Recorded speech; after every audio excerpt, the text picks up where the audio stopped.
the NCAA, a consumer protection lawsuit against the NIL.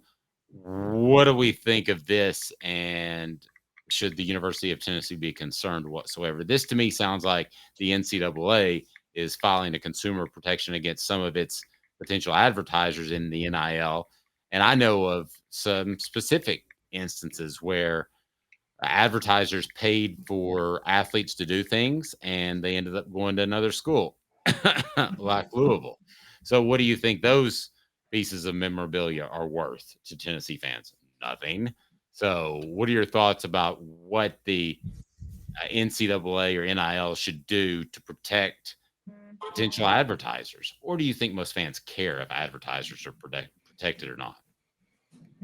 Oh, I don't think fans care at all. I do think that I think this is a way. I'm going to tell you what this is about. This is a way for the NCAA to get some credibility for itself. To see, guys, we are looking out for players because I'm going to give them some credit. They actually have a point here. Okay, the point here is that collectives they're coercing athletes into signing some really bad contracts. Is that fair to say, Dave? Yes.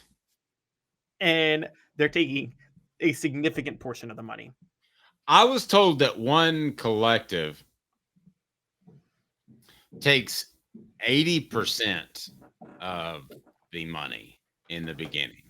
And there's been talk about there's a 90-10 split that the athlete gets 90%. That's not the case. In this case, the collective, I don't want to talk about which school they work with, but in this case, the collective gets 80%. And then that flip-flops over time. But there have been a lot of players that have been frustrated by that. And listen, there's a certain amount of being a human being should be important for you, right? I mean, because a lot of these kids don't have legal representation. I mean, you've got to be a good human being to not take advantage of these kids in some situations, Caleb. That sounds like a weird statement to make, but I still remember Todd Gurley. I remember Todd Gurley, who I interviewed and took to his house, and he had kind of a rough background, rough setting. And I remember thinking, there's a million different ways that somebody could take advantage of this guy, be an agent.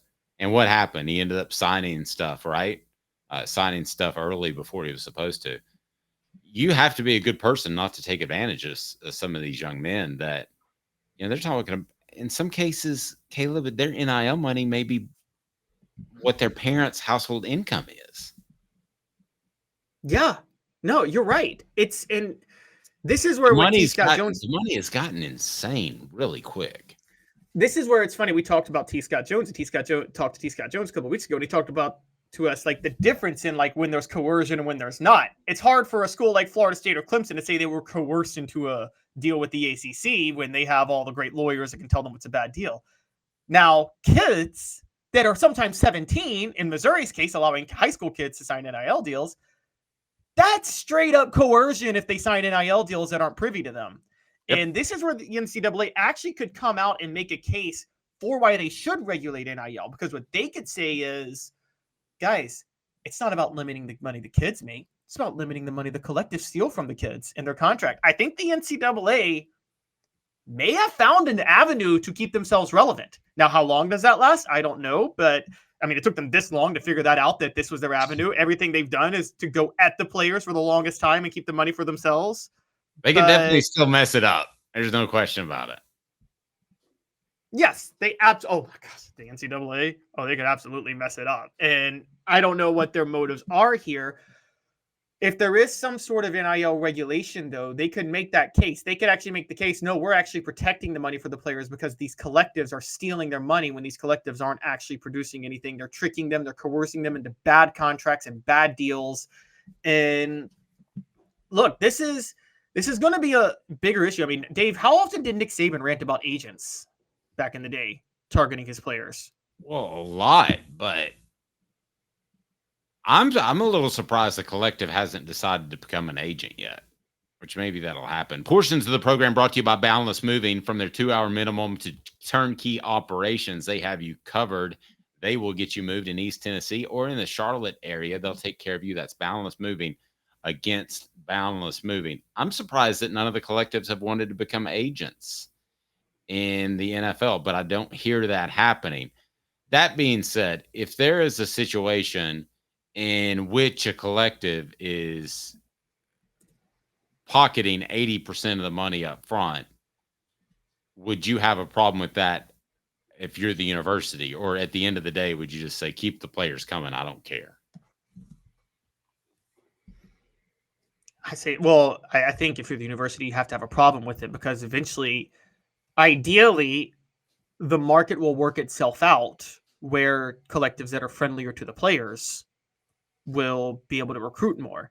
Now, this is going to be a big problem as we're talking about this, Dave, with something like if there's a Super League and there's only 30 teams in the Super League. Well, that's not real competition then because it's only 30 teams. It's only 30 collectives competing with each other.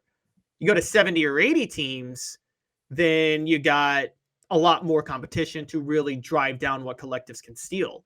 But this is going to be an issue, and there's going to need to be some regulation because, I mean, otherwise it's another antitrust on its own. What if collectives start colluding and say we all are in this boat together to take 80% of the profit for ourselves? Collectives, I mean, that's what colluding under columns. There's a lot of COL words in there. Collectives colluding under columns. If there is a collective, I mean, don't you think that Florida is still hurting from the Jaden Rashada thing? The fact that they didn't have the money there to take care of him. Don't you believe that's the case? Yes. Yes, okay. They're hurting. They're going to hurt from that for a long time. You would hurt even worse if it were found out that you were taking 80% of a young man's money. It would.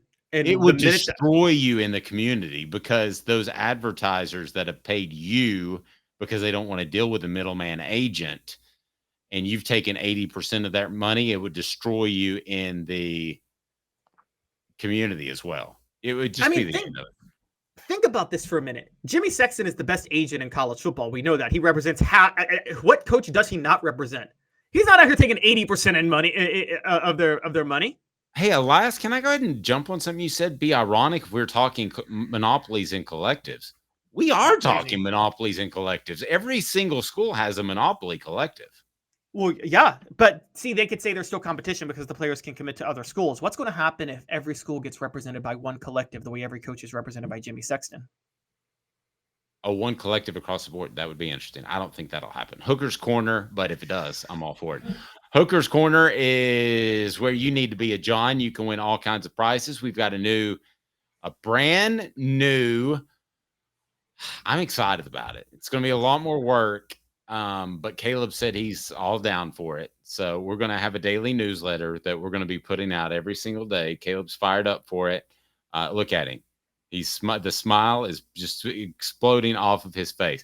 But no, Hooker's Corner, sign up for our daily newsletter that's going to be coming up in a couple of weeks. And then also, if you want to join for that $9.98 level, you will be eligible to win fantastic prizes. Like, how about a weekly prize that we'll give away each and every Friday? We'll also have a grand prize that oftentimes is something awesome from our good friends at Sports Treasures. Over 5 million Sports Treasures. You can be a John. Get on Hooker's Corner. The link is right there in the YouTube message board. So check it out.